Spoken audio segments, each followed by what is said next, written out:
Hindi ko nga na ano yan eh. Dapat yung... Ay, nagbibideo ka pala? Oo. Akala ko.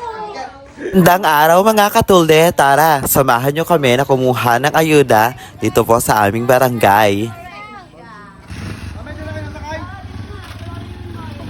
Porto, doon na si Port. Porto ka na.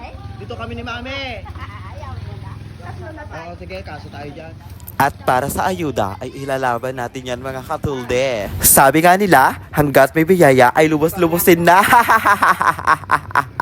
Siyempre, hindi pa pakabog ang inyong katulde. Let's go mga katulde, ilalaban natin yan. At malapit na nga kami dito, kaya naman todo ngiti na ang inyong lingkod na katulde.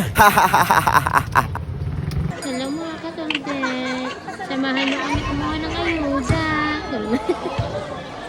Nakakatuwa nga mga katulde. Para sa ayuda ay nagkakaisa at nagbibigayan ng bawat isa sa amin. Tara tunghayan natin ang bawat pangyayari dito mga katulde.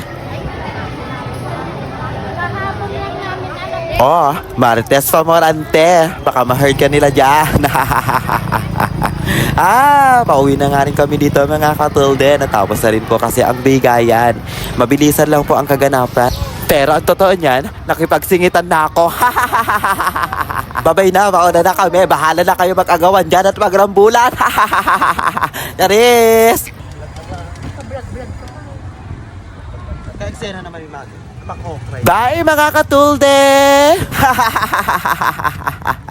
O siya, pamangkin, bilisan mo na lang mag-drive dyan. Baka habulin pa ako nung naitulak ko kanina.